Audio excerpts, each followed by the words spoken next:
Alors, bonsoir à tous. On se retrouve pour notre cours sur la fête de Shavuot, notre préparation à cette fête si particulière et qui passe aussi très très rapidement, puisque Shavuot, c'est une fête très très courte, puisqu'elle ne dure qu'un jour en Israël ou 2 jours en Haaretz.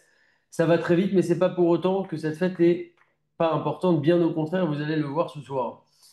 Euh, donc déjà, il faut savoir que l'histoire de Shavuot, elle se passe en l'année 2448.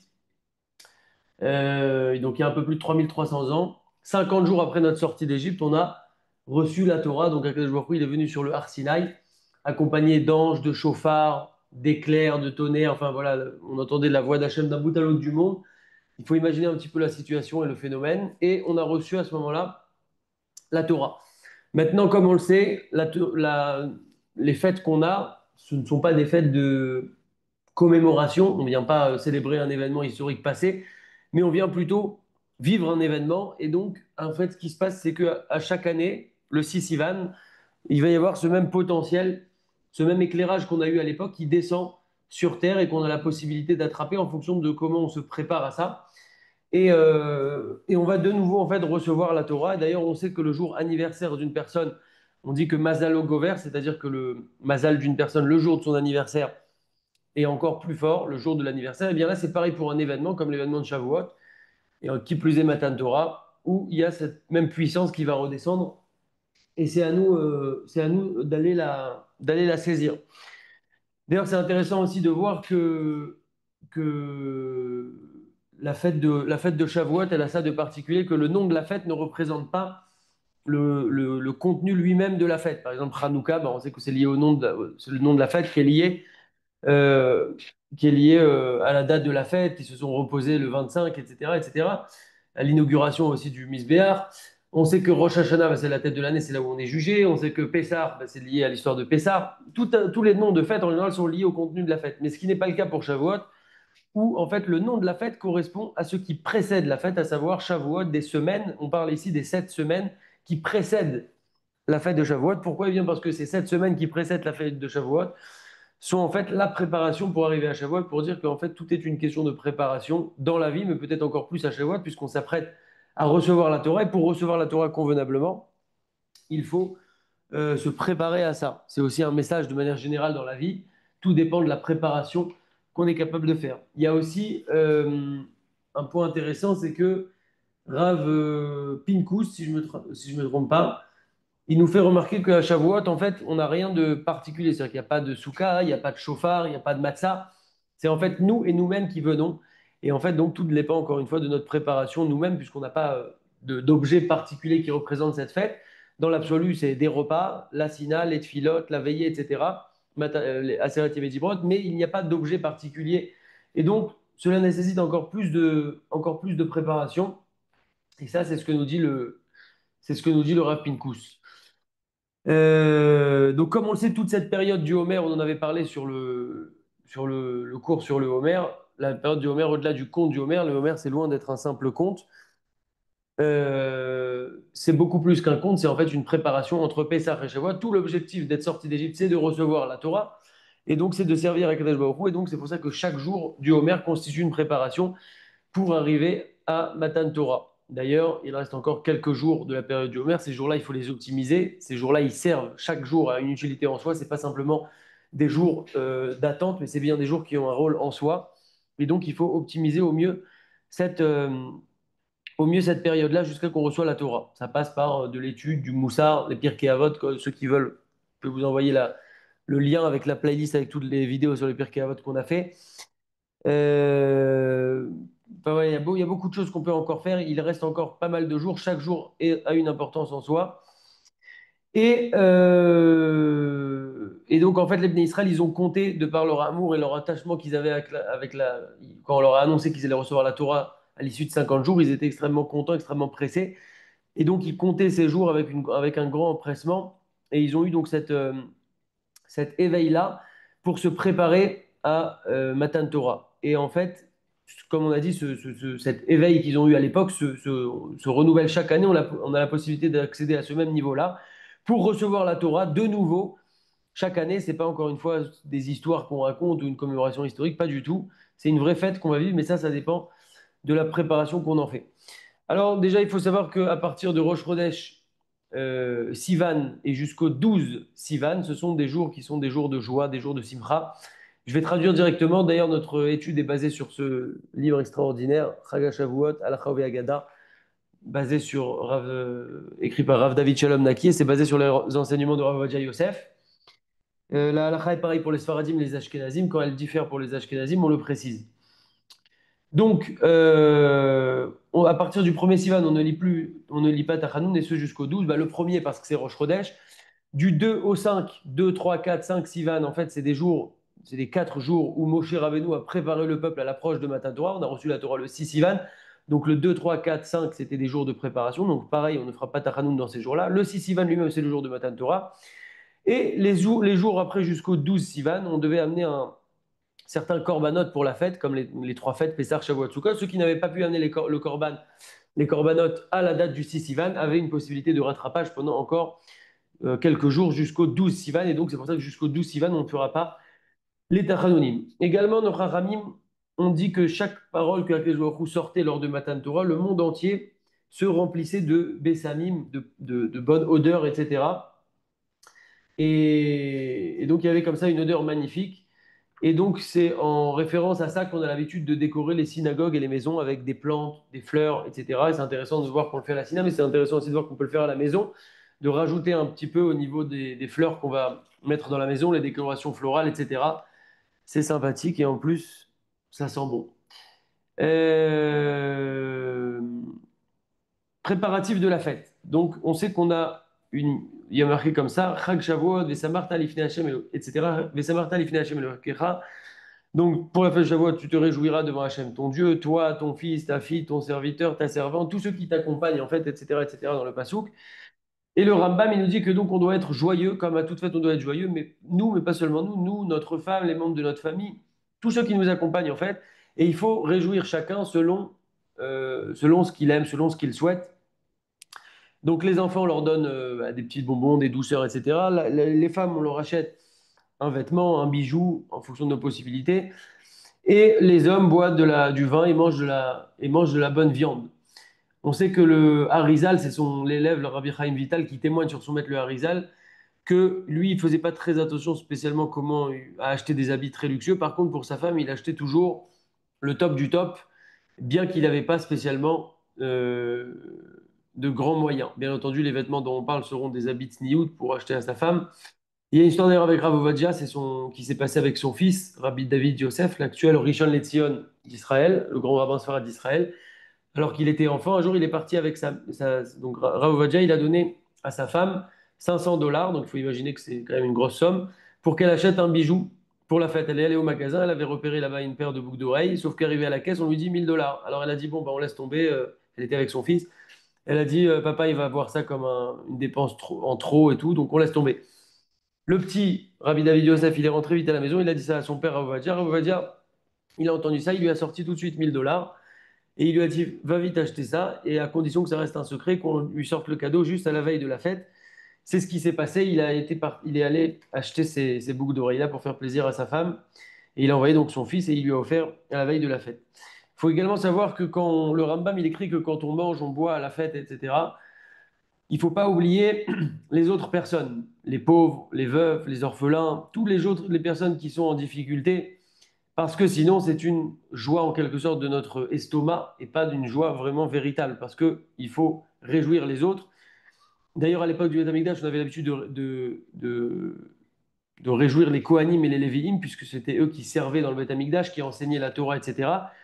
Aujourd'hui, on n'a pas les Kohanim et les Lévi'im, on les aura bientôt avec le troisième Beth Amikdash, Bezrat Hashem. Mais donc, en attendant, ce sont les Avrechim, ceux qui étudient la Torah toute la journée, qui se donnent à fond pour ça, qu'on peut soutenir. Et donc, il faut soutenir comme ça des Avrechim, il faut soutenir des gens qui n'ont pas les moyens de passer la fête, soit inviter ces personnes chez nous, soit les soutenir financièrement, participer à des associations qui sont sérieuses et qui s'occupent de colis pour les pauvres. En tout cas, il faut penser aux pauvres, il faut penser à eux avant la fête, puisqu'ils doivent s'organiser pour ça.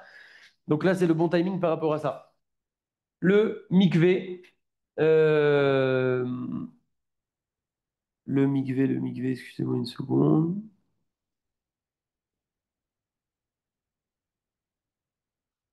Le mikvé, c'est bien de se tremper la veille de la fête au mikvé, et celui qui peut toute l'année se tremper à la veille de Shabbat, que ce soit sur lui la bracha, et on mérite par cela de purifier notre nefesh et nos pensées. Il y a pas mal de mikvés sympathiques aujourd'hui qu'on peut trouver.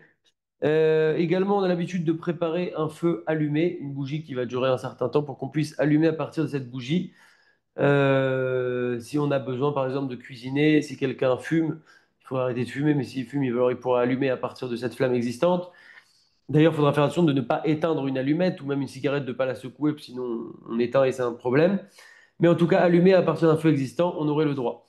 Concernant l'allumage des nérodes, donc les femmes allumeront les nérodes euh, à la veille de la fête. Elles feront la bracha v'aruchat Hashem Elokeinu Mecholam, Asher Kideshanu b'mitzvot avetzivanu, le'adlik ner shel Yom Tov, puisque là, c'est pas Shabbat en même temps. Et ensuite, les femmes allumeront. Euh, Très bien. La bracha de Shirianu, il ne faudra pas faire la bracha de Shirianu, les femmes ne feront pas la bracha de Shirianu lors de l'allumage des bougies, on fera cette bracha plus tard dans le kiddush. Et donc, elles répondront Amen en pensant à s'acquitter dans le kiddush ou Shirianu directement dans le kiddush et pas lors de l'allumage. Très bien. Euh,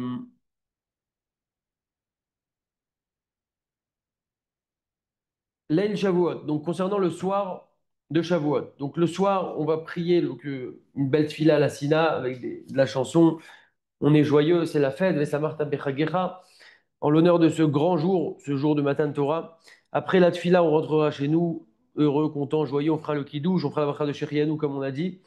Et on aura comme intention sur le mérite en fait que Akadosh Baruch Hu nous a donné qu'on arrive à nouveau à un jour aussi grand qui nous vient chaque année, le jour de Matan Torah, où Bo Choseret Otai Arash Haïta Mimekedem, ce qu'on disait tout à l'heure, et donc ce jour-là va revenir le même éclairage, cette même puissance en fait, revient comme à l'époque, comme en l'an 2448 quand on a reçu la Torah au Sinaï. Alors c'est pareil chaque année.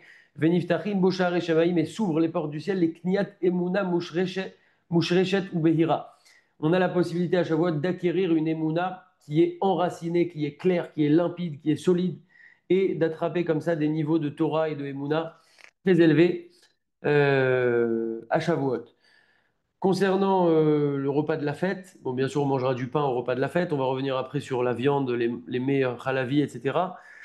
On s'efforcera de dire un mot de Torah, de poser une question, d'intéresser les gens, voilà, de parler de choses qui sont liées à ce jour-là et particulièrement sur le niveau de la Torah, de l'étude de la Torah, etc. Puisque comme l'on dit nos Chachamim, ma fille ou kol mitzvoter chez le Torah, chez la Torah, même si on prend toutes les mitzvot de la Torah, enan shavot les milah achat shel Torah, elles ne sont pas équivalentes à un seul mot d'étude de la Torah, pour dire à quel point l'étude de la Torah est puissante et grande. Très bien.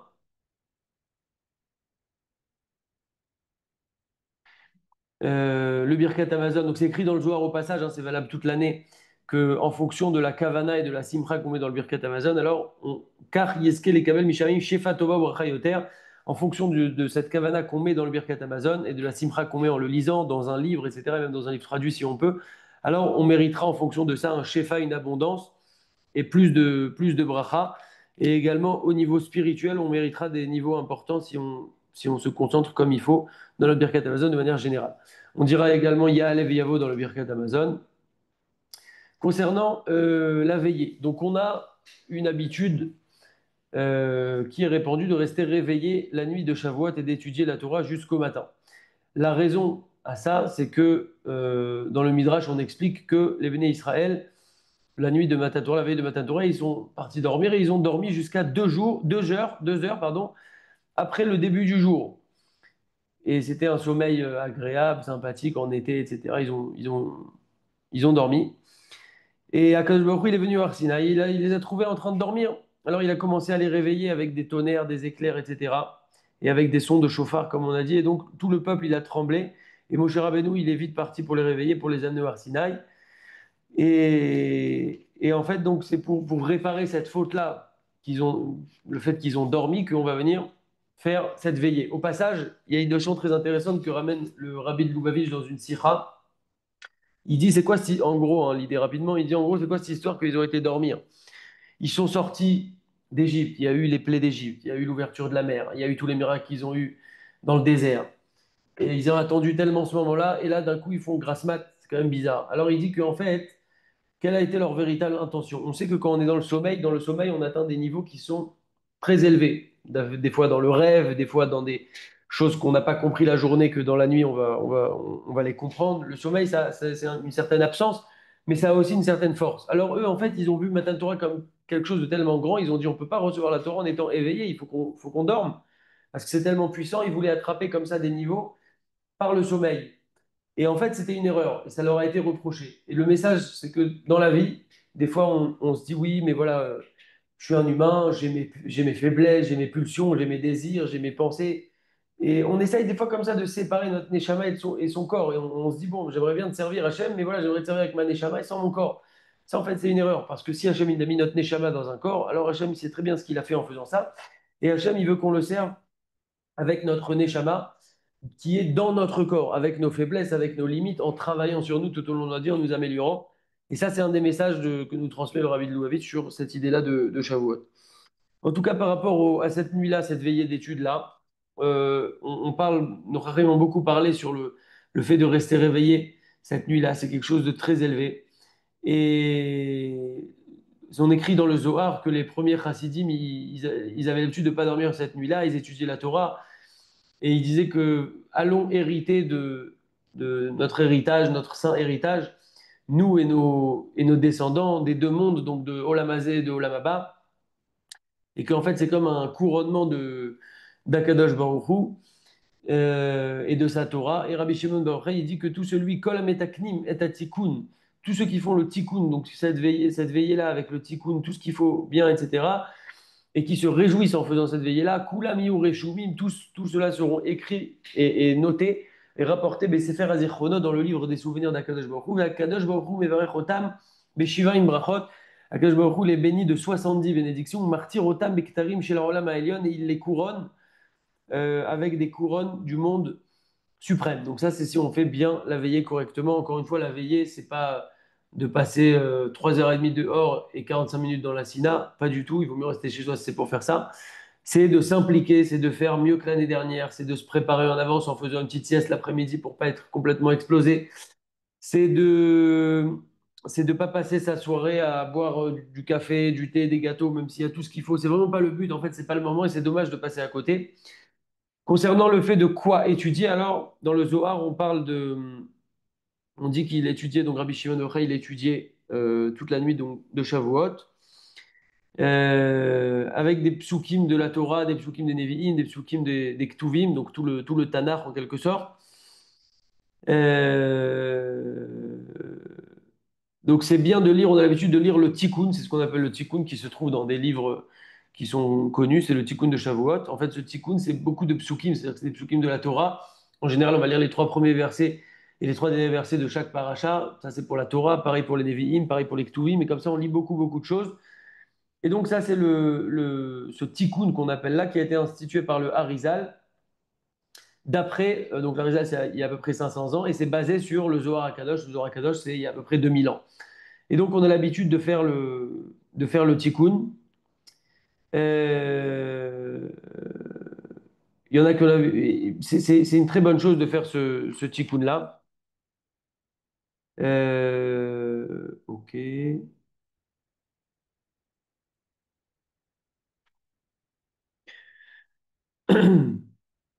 Il y en a qui ont l'habitude de faire autre chose que le tikkun, mais ceux qui font autre chose de le tikkun, c'est bien de faire quand même le tikkun. Alors, il y en a qui vont commencer, par exemple, par étudier. D'ailleurs, un jour, il y a le Maguide de Douvna qui était un élève du Gaon de Vilna. Le Maguide de Douvna, il est connu pour ses paraboles très précises et très sympathiques. C'est un élève du Gaon de Vilna. Et le Gaon de Vilna, il a vu son élève, le Maguide de Douvna, en train d'étudier la Gemara pendant cette veillée de Shavuot. Alors, il lui a dit, mais pourquoi tu étudies la Gemara? Pourquoi tu fais pas le tikkun comme tout le monde, comme c'est institué? Alors le Maguide de Douvna, comme à son habitude, il a répondu avec une parabole. Il a dit, c'est la parabole d'un jeune homme qui s'est marié. Et juste après son mariage, son beau-père, il est venu le voir parce qu'il faisait pas grand-chose. Et il lui a dit, qu'est-ce que tu veux faire dans ta vie? Il lui a dit, bah voilà, j'ai pas spécialement d'idée. Alors son beau-père, il lui a dit, va au marché, regarde comment ils font les commerçants et fais pareil. Alors il a été au marché, il a regardé les commerçants, comment ils fonctionnaient. Il a vu qu'ils avaient tous des vitrines avec de la marchandise, etc. Et donc il a fait pareil. il a préparé un stand d'une boutique comme ça, il a mis plein de choses en vitrine et, et c'est tout. Et il a cru qu'il allait faire de l'argent comme ça. Alors son beau-père, il est passé là-bas, il a vu, il a rigolé, il lui a dit, mais toi, t'as pas compris, t'as vu les commerçants au marché, mais eux, ils avaient la vitrine, mais dedans, ils étaient remplis de stock pour pouvoir vendre toute la marchandise. Toi, t'as juste à remplir la vitrine, mais t'as rien à vendre. Donc ça, c'est la parabole qu'il lui a dit. Il lui a dit, toi, Gaon de Vilna, Rabbi, tu es plein de Torah, tu es rempli de tout ce qu'il faut. Torah, Nevim, Tuvim, Gemara, Mishnah, Halacha, etc. Il lui a dit, moi, je suis un petit élève, je suis pas encore à ce niveau-là. Donc si je fais le tikkun, pour moi, ça va être juste une vitrine. Avant de faire ça, j'ai besoin d'abord de me remplir de Torah, etc. Donc c'est pour ça que là, j'étudie de la Gemara. Maintenant, ça se prend en compte cette histoire pour dire que il y a aussi lieu d'étudier. Pas tout le monde est capable, c'est pas que pas tout le monde est capable de, tout le monde est capable de faire le tikkun, mais il y a aussi une notion, si quelqu'un veut étudier, assister à un cours qui va le maintenir éveillé, le passionner, l'intéresser, etc. C'est aussi une bonne chose. L'idéal, c'est de faire les deux. C'est ce qu'il nous dit ici, c'est que par exemple, de commencer la veillée en étudiant des choses où on a besoin de se concentrer comme de la Gemara, un cours, etc. Et après, plus tard un peu, faire le tikkun, parce que le tikkun, c'est de la lecture, on a moins besoin d'être concentré. En tout cas, c'est bien de faire les deux pour celui qui peut. En tout cas, on voit de là l'importance de cette veillée-là. Et c'est bien donc de ne pas dormir. Maintenant, si quelqu'un il se connaît, il sait que s'il dort une petite heure, ça va lui transformer complètement sa tefila du lendemain et il sera vraiment en forme.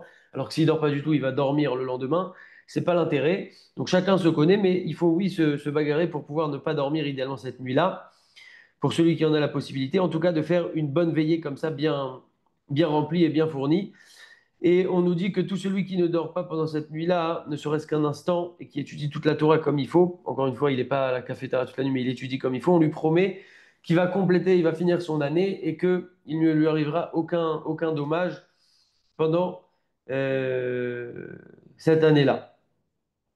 Très bien. Euh, Comme on l'a dit, il faut se préparer depuis la veille de la fête, faire une petite sieste idéalement pour pouvoir être en forme, pour ne pas être mal vivre cette veillée. C'est pas le but. Très très rapidement, on va pas s'étendre trop sur ça. Euh,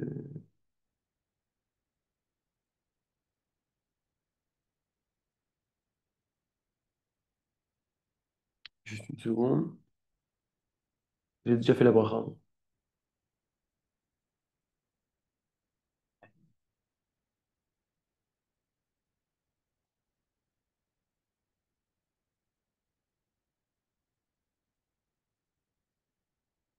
Bon, si on a le temps, on finira avec ça, mais je vais avancer en attendant.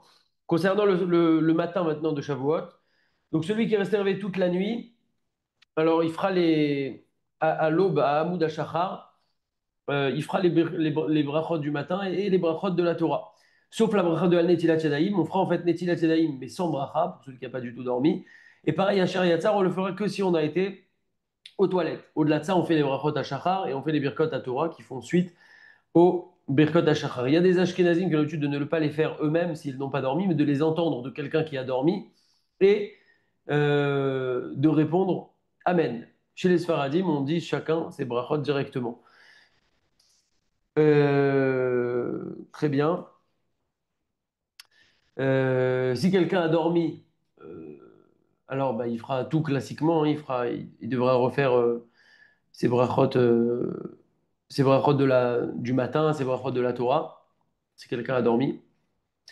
On ne parle pas de s'assoupir comme ça hein, sur une chaise, mais quelqu'un qui, par exemple, a vraiment dormi un sommeil fixe, alors il fera les brachot du matin comme s'il avait dormi classiquement.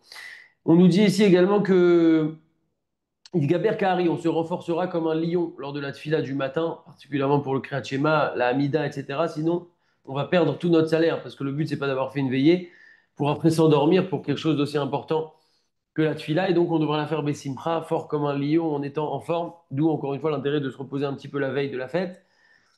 Le chalier Tibour, il ne faudra pas qu'il traîne trop pendant la tfila. On peut chanter un peu parce que c'est la fête, mais voilà, il ne faut pas non plus trop s'étendre. Comme on a dit à Marrakech Israël, béni Ayou Korim Parashat Asara Diperot Bechol Shana, Akash Baruch Hu nous a dit, mon fils, vous lisez chaque année les 10 commandements à la fête de Shavuot. Ve'ani ma'ale alechem keilu atem omdim lifnei Har Sinaï. Et moi, je considère comme si vous vous teniez devant le Har Sinaï et que vous receviez maintenant la Torah.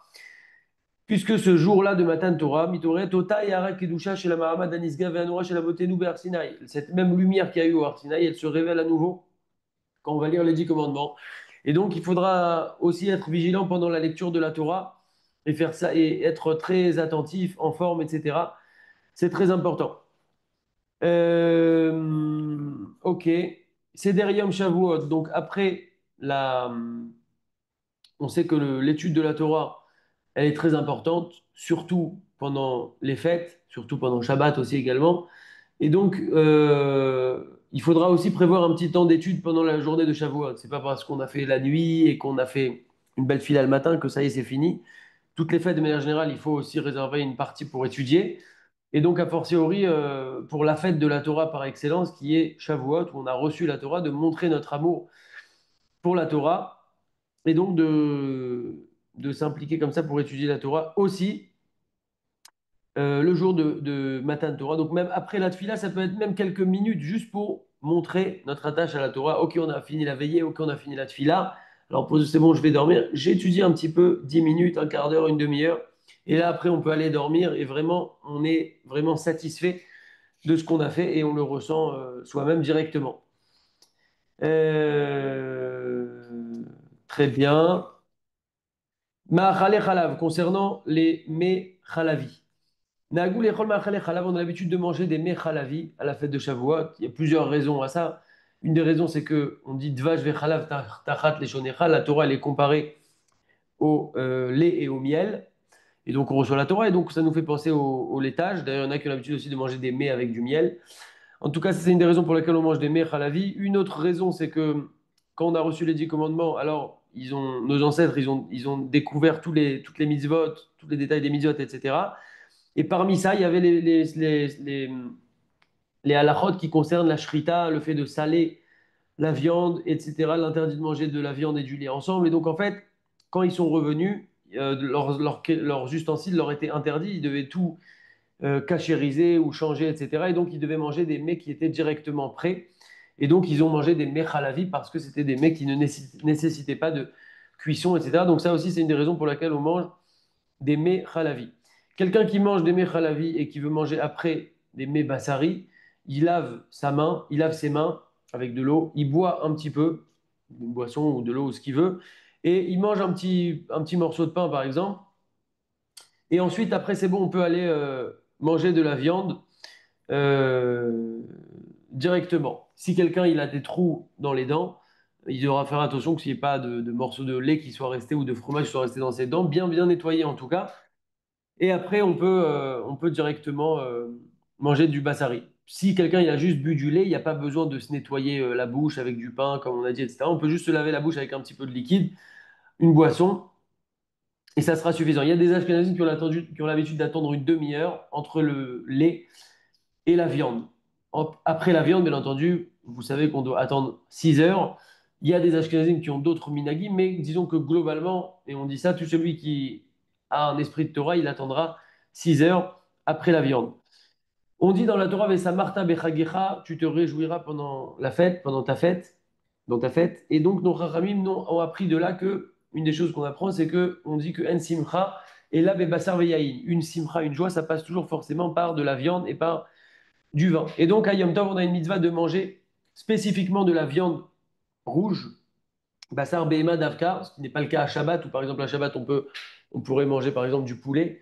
Mais à Yom Tov Davka, spécifiquement, on a l'habitude de manger de la viande rouge parce que c'est avec ça véritablement qu'on a une véritable simcha. D'ailleurs, quand on parle d'une bonne viande, on ne parle pas d'un poulet, on parle d'une bonne entrecôte, d'une bonne, tout ce que vous voulez. En tout cas, celui qui ne peut pas manger de viande rouge pour des raisons de santé, il pourra bien sûr manger de la viande de volaille. Le principal de la joie à Yom Tov, c'est avec de la viande et du vin. Et et il y a une question qui a été posée, c'est qu'il y en a des fois qui disent, oui, mais nous, on va faire un repas halavi, à la place du repas bassari. Alors que, comme on a dit, c'est Yom Matan Torah, c'est le jour où on reçoit la Torah. Si nos Chachamim ont dit qu'il n'y a pas de joie si ce n'est avec de la viande et du vin, ils savent ce qu'ils disent. Et même si on va dire, tout s'oublie, je le lis, hein, c'est pas moi qui dis, même si on va dire que on prend les plus bons, les meilleurs fromages et les meilleurs ricotta et panna cotta et Nutella et tout ce que vous voulez, les meilleures choses sera la vie. Eh bien, malgré cela, et je vous lis quelques points parce qu'il y a plein de réponses, plein de points sur la réponse qui a été donnée. Parce qu'il y a un mari en fait qui a posé cette question. Il a dit que, enfin, c'est une femme qui a posé la question et elle a dit voilà, moi, je vois que ça fait de la peine à mon mari. Moi, chaque année, je fais un repas à la vie, mais il dit rien, il se tait et tout, mais je vois que ça le dérange. Est-ce que, halachiquement, on peut faire un repas à la vie? Alors, on a l'habitude de. Il faut savoir que cette histoire de Khalavi, c'est un minag. Et il nous dit que le minag, il ne doit jamais remplacer le ikar. Le ikar, c'est le principal. Et le principal, c'est avec la viande et du vin. Velo minag ikar din tafel. Il ne faudra pas que le minag, ça devienne le principal, sous-entendu le Khalavi, et ça devient un repas Khalavi. Et que le din, qu'on doit être Vesamarta Vechagecha avec de la viande et du vin, que ça devienne accessoire et qu'on ne le fasse plus à la limite. Et donc, pour la fête, que ça soit le soir ou la journée, on devra manger de la viande, de la bonne viande. Et donc, on montre par cela notre honneur qu'on fait à, euh, à Matan Torah. Et si quelqu'un dit oui, mais c'est les meilleurs mechs à la vie, etc., il n'y a pas lieu de considérer ça, ça ne rentre pas en ligne de compte. De la même manière que pour Pessah, on dirait que quelqu'un ne va pas se dire bon, bah, je vais faire un repas à la vie parce que j'ai des super aliments à la vie, c'est ce qu'il dit ici comme exemple. Alors, pareil pour Shavuot et même a fortiori, puisqu'encore une fois, c'est Chag Matan Torah et c'est pas parce que c'est une fête courte ou parce qu'il dit même qu'il y a ici c'est devenu un peu une industrie où on représente Shavuot avec du fromage, avec des laitages, etc. Mais en fait, pas du tout. Shavuot, c'est Chag Matan Torah. Le fait de manger des laitages, c'est un minag qui est très bien et qu'il faut faire, mais on commence par les laitages. Et ensuite, on mange de la viande, c'est très important. Également, il nous dit qu'il ne faut pas boire trop de vin, parce qu'il faut boire du vin, il ne faut pas non plus trop en boire, il ne faut pas arriver à de la légèreté, de la frivolité, etc. Ce n'est pas le but, ce n'est pas le but de la fête. Ok. Euh, une seconde.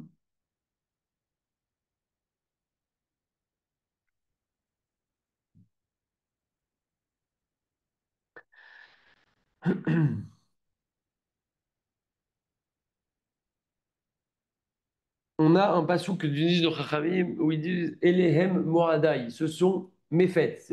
Comme si c'est Akadosh Baruch Hu qui parle. Alors, à quel moment c'est la fête d'Akadosh Baruch Hu? À quel moment il est content, entre guillemets, de notre fête? C'est au moment où on fait les mitzvot, on sanctifie les fêtes en se regroupant à la Sina, à table, en famille, et qu'on loue Akadosh Baruch Hu, qu'on fait des louanges, qu'on prie, etc. Ça, c'est Moradai. Par contre, si ce n'est pas comme ça que c'est fait, alors là, ce sera Moadechem, ce sera vos fêtes.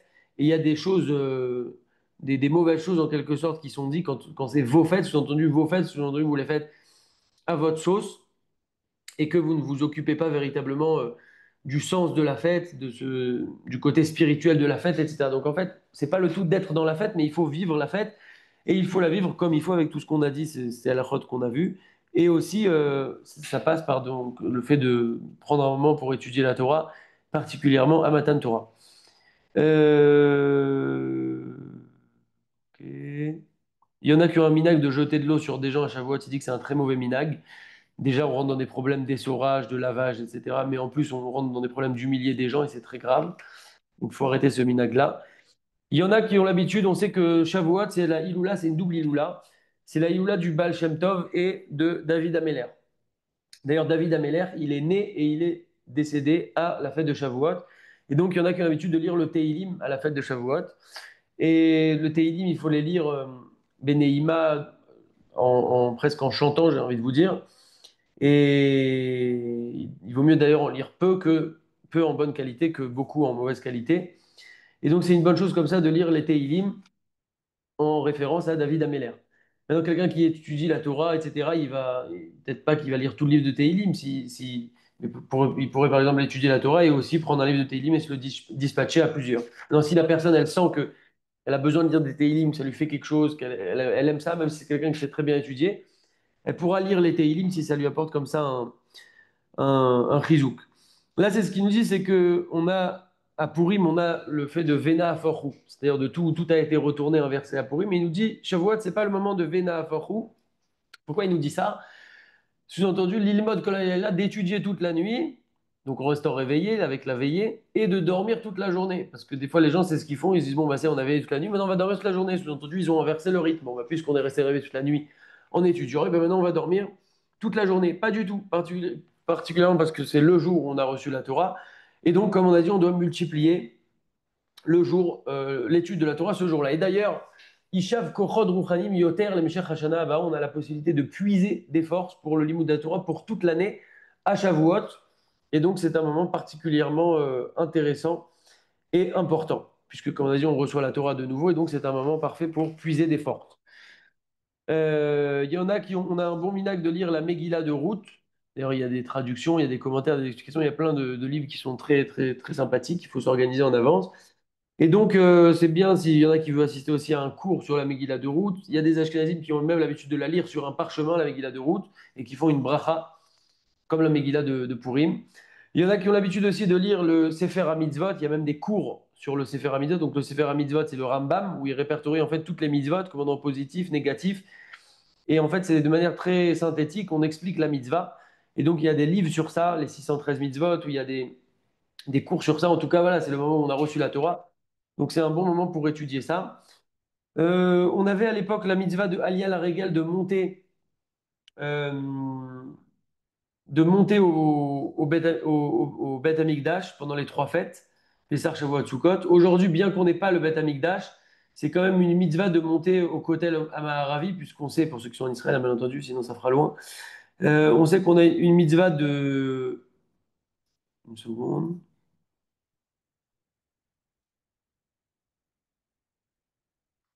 On sait qu'on a une mitzvah de se rendre quand même au Kotel Amaharavi, même si on n'a pas le Beth Amikdash, c'est une bonne chose. Bien entendu, toutes ces réunions de fêtes, etc., il faut que ça se fasse toujours dans la pudeur et le respect de la tzniout.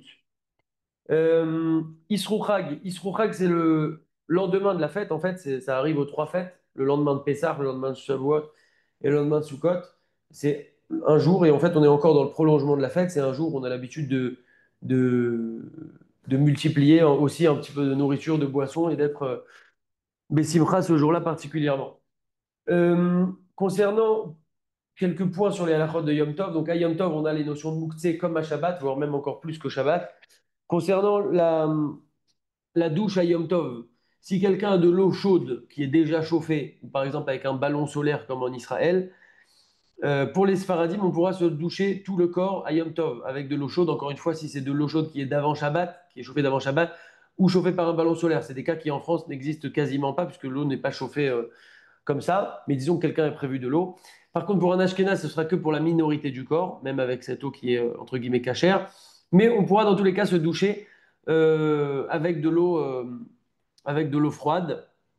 Il faudra faire très attention, par contre, si on se douche, à des problèmes d'essorage quand on s'essuie le corps ou même si on s'essuie la barbe, les cheveux, etc., pour ne pas en arriver à des problèmes d'essorage. Petit rappel, on n'a pas le droit de taper des mains. Il n'y a que à Simchat Torah qui a une exception qui est donnée, mais sinon on n'a pas le droit de taper des mains à Yom Tov, à Shabbat, etc. Alors il y en a qui permettent en faisant un chinouille, une petite modification, mais sinon taper des mains classiquement, danser, c'est-à-dire lever les deux pieds du sol en même temps, ça aussi c'est interdit. Taper sur une table ou taper avec une bouteille, ça aussi c'est interdit. Même si on est Bessimcha, ce n'est pas pour transgresser ou changer la halakha. Avec les quelques minutes qui nous restent, et comme ça on essaiera de terminer à l'heure, Bezrat Hashem, c'est ça que je voulais faire tout à l'heure. C'est des choses très intéressantes qui nous servent pour la veillée, mais qui nous servent aussi toute l'année en fait. Donc on sait que pendant la veillée, il y a de la nourriture qui va être mise à la synagogue, de la nourriture, de la boisson, etc. Et c'est bien parce que ça permet aux gens de rester réveillés. C'est l'occasion de rappeler quelques points par rapport à ça et vous allez voir que c'est très intéressant. Euh, des fois, il arrive qu'on sorte de la synagogue. Alors, est-ce qu'on doit refaire la bracha ou pas refaire la bracha? On va peut-être pas tout voir, mais juste quelques points. Euh, D'ailleurs, des fois, il y a un temps qui est passé. Est-ce qu'on doit refaire la bracha, pas refaire la bracha? C'est un peu ça l'idée. On sait tout d'abord que toute personne, tout aliment qui est mangé par une personne en quantité de kazaïd, donc 27 grammes, on doit faire la bracha acharona. Si c'est quelque chose qui vient des 7 fruits d'Israël et qu'on en a mangé 27 grammes, un kazaïd, donc on fera Mehen Shalosh. Donc si c'est par exemple des fruits d'Israël, il y a le blé. Donc si c'est un gâteau, si on a mangé 27 grammes d'un gâteau, ben, on fait la bracha de Alamiria. Après un fruit des 7 fruits d'Israël, on fait Ala Etz, Alperia Etz. Et après un Revi'it de vin qu'on a bu en une fois, attention, c'est quand on l'a bu en une fois, 86 millilitres, qu'on fait la bracha de Ala Geffen. Par contre, tous les autres fruits qui ne sont pas des fruits d'Israël, comme par exemple une poire, de la pastèque, tout ce que vous voulez, ou les autres boissons, même si on a bu un Révi, donc d'une autre boisson, ou un kazaïd 27 grammes d'un fruit qui n'est pas les fruits d'Israël, alors là, on fera la bracha de Boré Nefashot. Donc jusque-là, c'est des choses qu'on sait a priori. Juste, il faut savoir que quand on boit, c'est vraiment, il faut avoir bu d'un coup les 86 millilitres, que ce soit pour le vin, pour la Geffen, ou de l'eau pour faire Boré Nefashot, ou un coca, etc. C'est quand on a bu cette quantité-là d'un coup. Maintenant, si on change d'endroit, si quelqu'un mange un gâteau ou un des fruits d'Israël, dans la quantité de kazaït ou même moins que kazaït, en fait, dès lors que c'est un des 7 fruits d'Israël ou un gâteau par exemple, et que au milieu de notre repas, du fait qu'on ait mangé, on sort dehors, on sort par exemple dans la rue, de la Sina, on sort dans la rue, quand on revient à l'endroit où on était, je n'ai pas besoin à nouveau de faire la bracha rishona. La bracha rishona, c'est-à-dire mezonot par exemple, ou haetz. Pourquoi? Parce que la bracha acharona, qui est donc Mehen Shalosh, ça peut être à la Mechia, ça peut être à la Hetz, ce que vous voulez. En fait, elle va fixer l'endroit. Et donc, même si je sors dehors, quand je suis dans ce type d'aliment-là, mon endroit est fixé là où j'ai mangé. Et donc, quand je reviens, je suis encore attaché à l'endroit. Je n'ai pas besoin de refaire la bracha, et ce, même si je suis sorti dehors. OK. Maintenant, si on n'est pas dans le cas des 7 fruits d'Israël, ou on n'est pas dans un gâteau maisonnote, ou si on est par exemple dans une boisson simple, par exemple un coca, disons. Euh, Quelqu'un qui va sortir dans la rue, d'accord, c'est considéré comme une interruption par rapport à la bracha initiale qu'a fait la personne. Et quand cette personne va revenir à son endroit pour continuer à manger, donc admettons la personne a son verre de coca, elle a fait chez Akol, elle sort dans la rue, quand elle revient, si elle est sortie dans la rue, alors elle doit refaire à nouveau la bracha de chez Akol. Par contre, si il s'agit juste d'une pièce voisine ou de la terrasse ou du jardin de la synagogue, qu'on n'est pas sorti dehors, alors là, non, c'est pas considéré comme une interruption. Si on sort dehors, pour ces aliments-là qui ne sont pas des 7 fruits d'Israël ou qui ne sont pas du gâteau ou du vin, alors ça fait une interruption si je sors véritablement dehors. Si je sors juste dans le jardin ou dans une pièce avoisinante, non. Euh, Pourquoi? La raison, c'est que la bracha acharona qu'on fait après ce type d'aliment, c'est boré nefashot, si en tout cas on a mangé la quantité qu'il faut. C'est la bracha boré nefashot, et cette bracha de boré nefashot n'a pas besoin d'être dite à l'endroit où on a mangé. Donc finalement, on n'a pas ici la chose qui nous fait bloquer, nous fait verrouiller l'endroit, ce qui était le cas par exemple dans le mésonote avec la mechia qui nous verrouille l'endroit. Là, on n'a pas ça, parce que boré nefashot, on pourrait le faire n'importe où. Et donc quand je sors dans la rue, ça y est, je me suis détaché de l'endroit, et donc quand je reviens dans l'endroit, je dois refaire à nouveau la bracha de chez Akol. Par contre, il y a une solution qui consiste à, si je sors maintenant dehors pour ce type d'aliment, il y a une situation dans laquelle je ne referai pas la bracha, mais il faut qu'il y ait ces deux conditions en même temps. Qu'au moment où j'ai fait la bracha, première condition, au moment où j'ai fait la bracha, il faut que j'ai eu l'intention que je vais sortir à un moment dehors, ou possiblement que je vais sortir dehors. Et deuxièmement, que j'ai pris avec moi le fruit, par exemple, ou mon verre de coca avec moi dehors. Ça, on parle d'une fois, bien entendu, qu'il y a le hérouv, si on est en Israël, s'il y a un hérouv. S'il n'y a pas ces deux conditions, alors, pour ces types d'aliments où la bracha acharona est boré nefashot, si je suis sorti véritablement dehors de la sina, quand je reviens dans la sina, je dois refaire la bracha la bracha de chez Akol. Très bien. Euh, une seconde, on a presque terminé, hein. Restez tranquille, parce qu'il faut que je me concentre.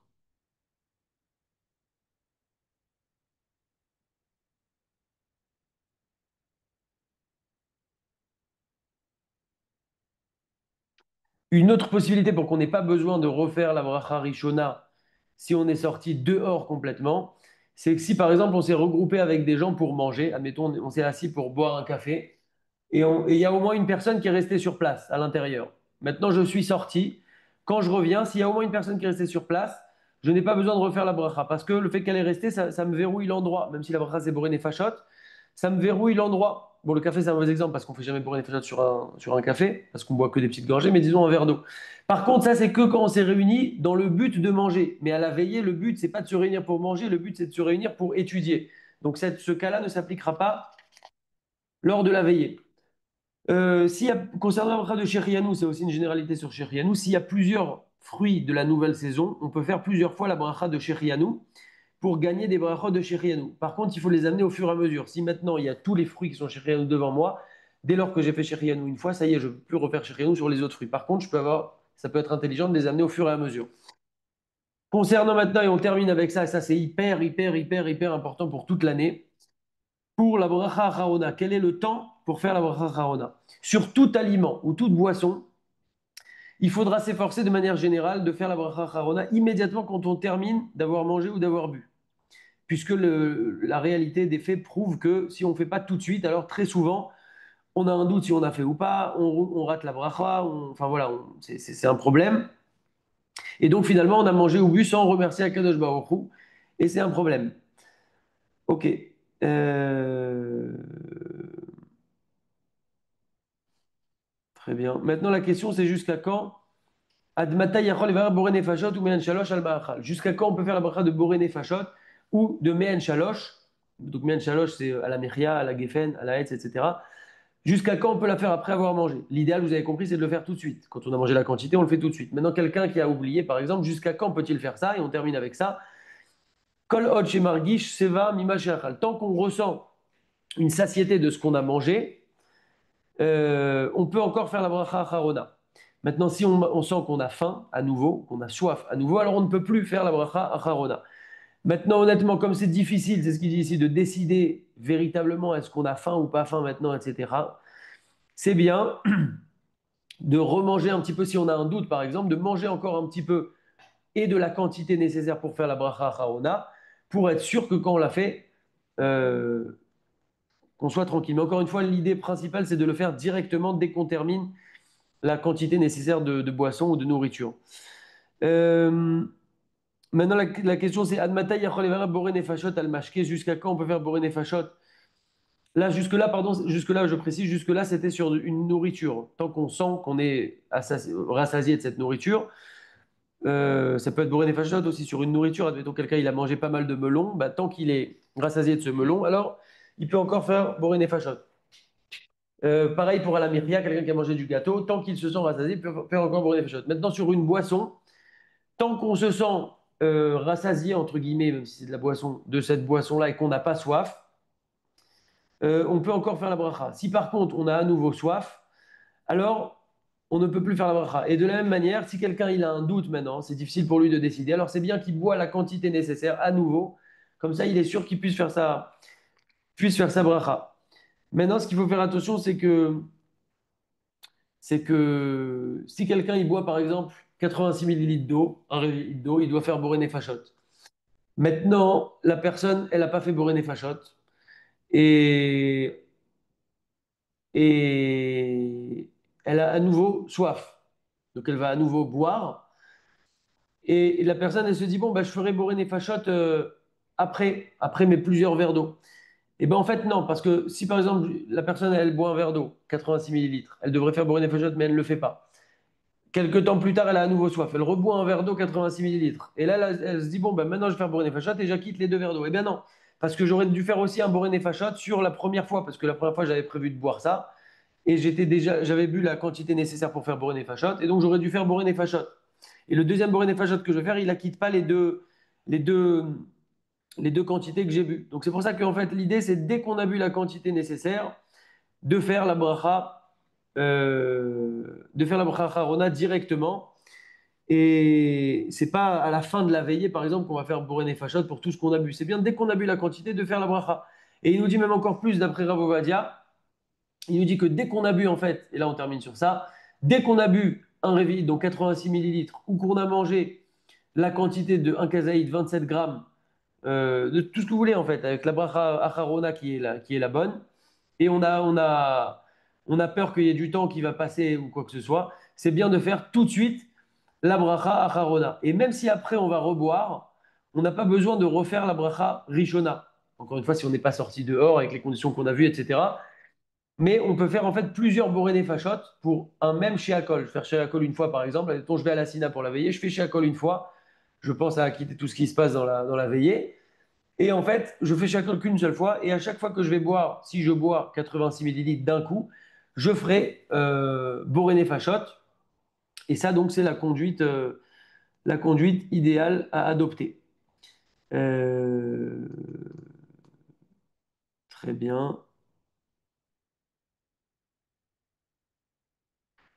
Pourquoi en fait? Parce que quand on fait ce bourré fachad, c'est pour ne pas perdre à chaque fois un bourré fachad sur la chose qu'on a bu.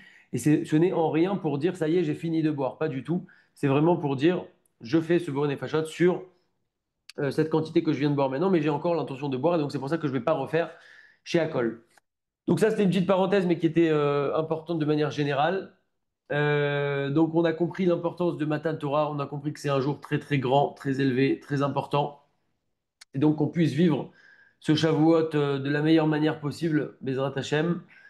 Et il reste encore quelques jours de préparation pour étudier, se préparer, se renseigner, etc. Et donc je vous souhaite d'excellentes fêtes de Shavuot, Chag Sameach, Bezrat Hashem. Je réactive les micros.